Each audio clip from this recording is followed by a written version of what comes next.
landing a man on the moon and returning him safely to the Earth. Tranquility Base here. The Eagle has landed.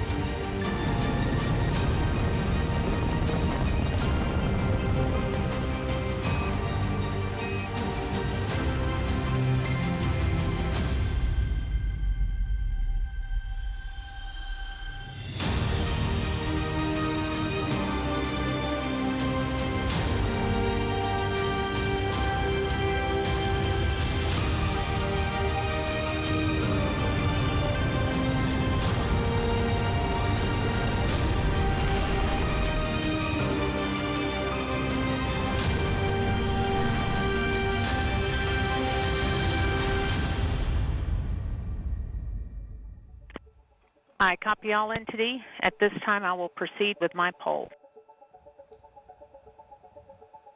And attention on 232, this is the launch director performing the final poll for launch. Verify no constraints and go for launch.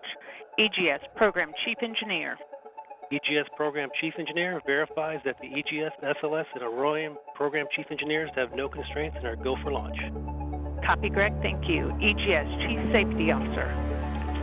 The EGS CSO verifies the SLS Orion and EGS CSOs have no constraints and are go for launch. Copy, John. Thank you. Range weather. Weather has no constraints and weather is go for launch. Copy, LWO. And Mission Manager.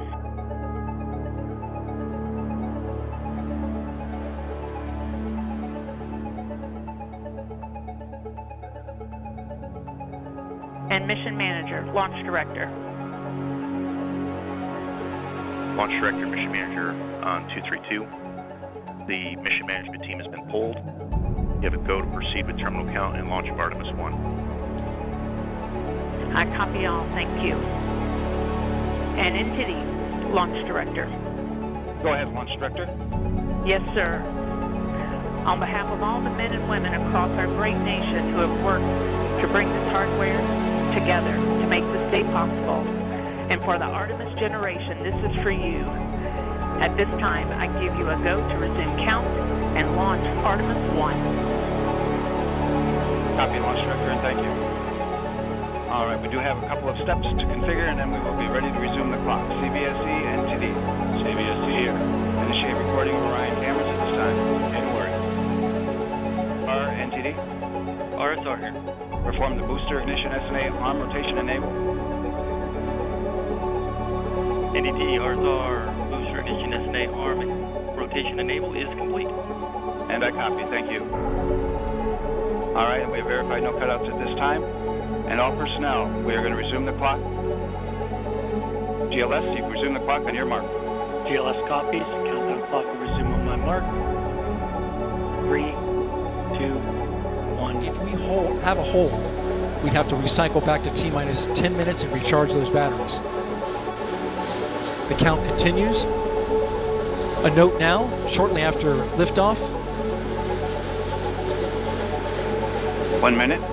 Shortly after liftoff, Mission Control Houston will take control of the rocket, and my colleague, 𝐜𝐻𝐿 will take over commentary. T-minus 50 seconds and counting. Coming up at T-minus 33 seconds, the GLS will hand off control to the ALS. This is the autonomous launch sequencer. On board the rocket, it will take over command and control of the rocket. But the ALS will check, make sure there's no holds coming from the ground up until T-minus 2 seconds. GLS, go for ALS. And we are go for ALS. The Space Launch System is now counting down to liftoff of Orion on its maiden voyage to the moon. Launch team can no longer cycle the count. Sound suppressor water now flowing under the ML. And here we go. 10. Hydrogen burn-off igniters initiated. 7, 6, 5. Core stage engine start. 3, 2, 1. Boosters in ignition. And liftoff of Artemis 1.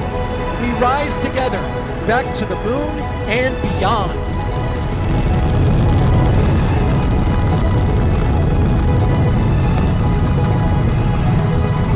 All 4 RS-25 engines on the core stage in 2 solid rocket boosters, now propelling the vehicle at 128 miles per hour. Hearing good control on the roll from teams in Mission Control Houston. All good calls so far. Now 30 seconds into the flight of Artemis 1. First milestone will be for the vehicle to pass through max Q at about 1 minute and 9 seconds into launch. This is the greatest period of atmospheric force on the rocket.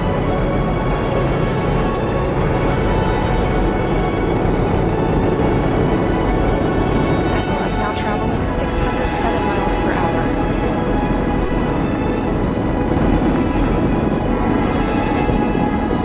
You're looking at 8.8 million pounds of maximum thrust quiet there.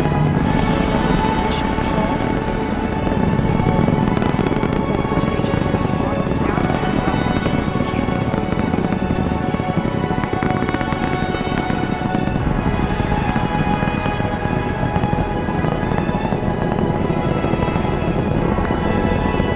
Now 1 minute, 21 seconds into the flight, traveling at 1,420 miles per hour.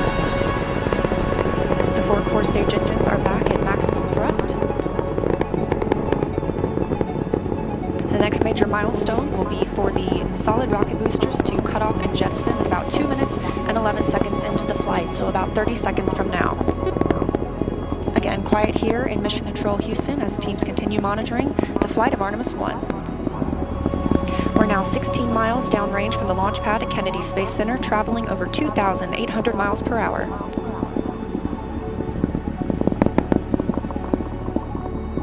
Standing by for solid rocket booster jettison and shortly thereafter.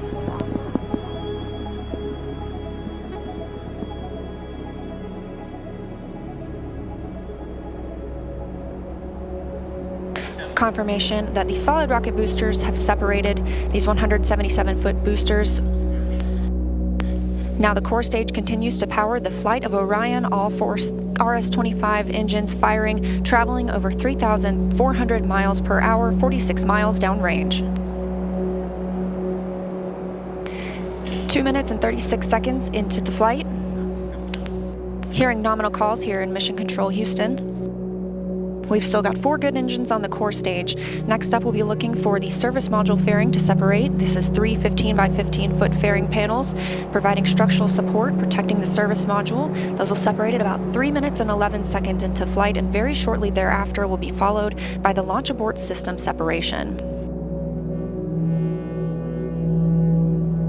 Just over 3 minutes into the flight of Artemis 1, now traveling over 4,060 miles per hour, 83 miles downrange. We just had confirmation that the service module fairing has separated.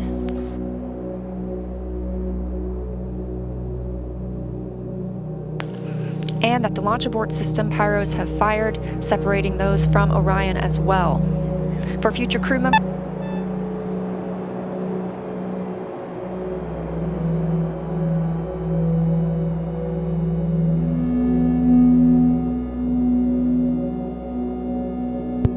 we just heard the call for 3 engine press, meaning if SLS were to lose an engine at this point in the mission, we could still achieve a nominal mission. We would just have an extended main engine cutoff time. However, we still have 4 good engines, all at maximum thrust right now, powering the first flight of Artemis at 5,200 miles per hour, 148 miles downrange.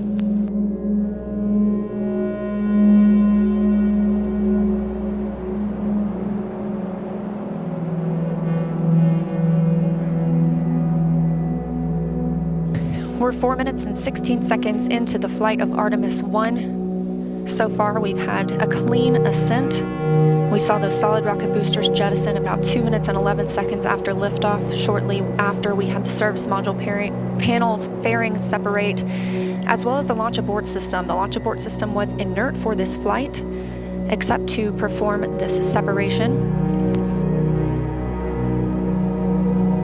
Those 4 core stage engines will continue to fire and power the flight of Artemis 1, now traveling over 6,800 miles per hour, 229 miles downrange. Booster flight controller reports that the engines are looking good.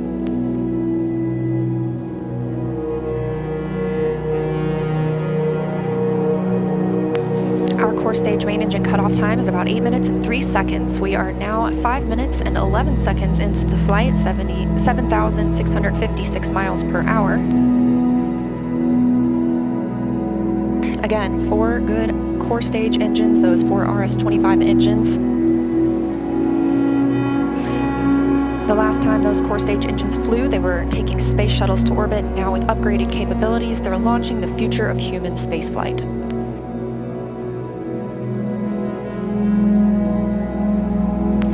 Five minutes and 42 seconds into the mission, we are now traveling 8,800 miles per hour, 345 miles downrange from the launch pad at Kennedy Space Center.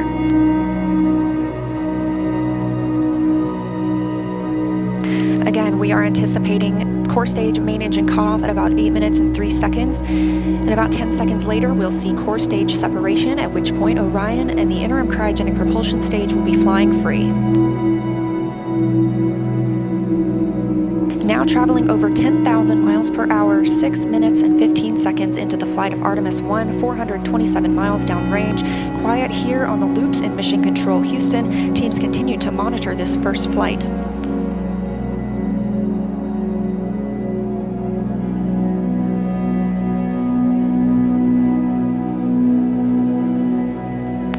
About a minute and a half now until that core stage main engine cutoff time. Our 4 core stage engines continue to fire maximum thrust.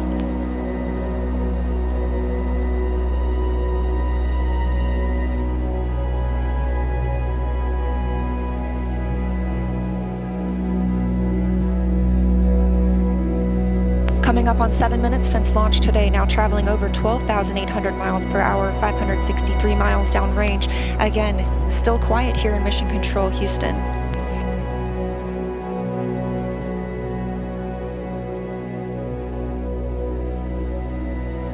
As we prepare for main engine cutoff, the 4 RS-25 engines are beginning to throttle down.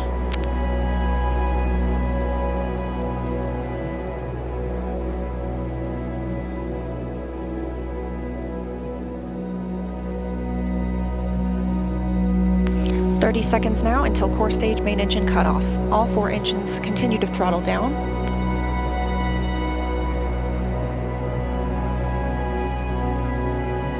Now 7 minutes 45 seconds into the flight, traveling over 16,000 miles per hour.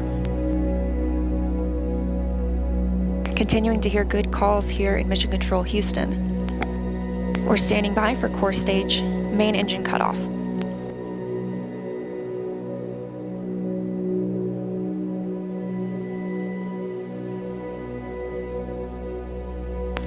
And we have confirmation of core stage main engine cutoff. Orion is now in Earth's orbit. The flight dynamics officer reports that we have a nominal main engine cutoff. And we just heard the call for core stage separation. That means Orion and the interim cryogenic propulsion stage are now flying free from the core stage of the Space Launch System.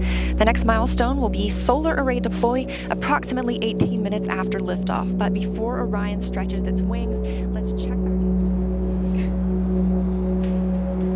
Is here.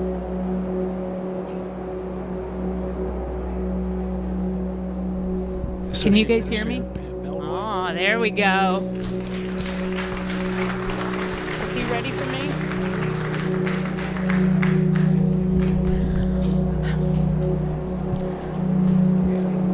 Well, for once, I might be speechless.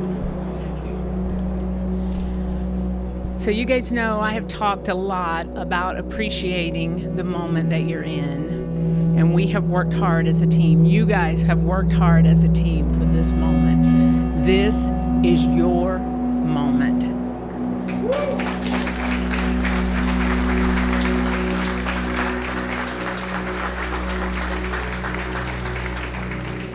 It is not by chance that you are here today.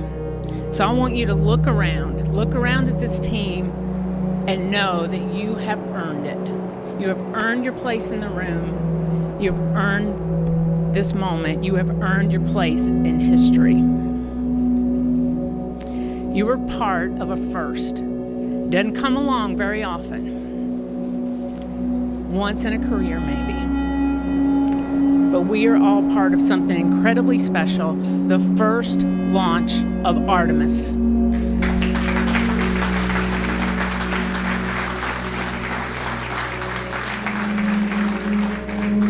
the first step in returning our country to the moon and on to Mars.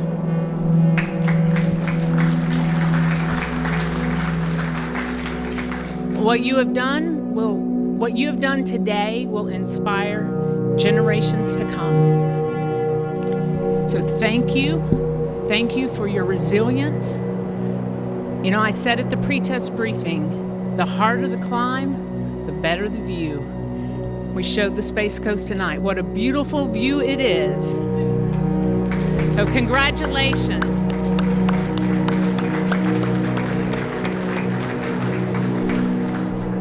So we got a couple of traditions here in launch control. And the first one is when you're in the position for the first time, you get a tie cutting. And so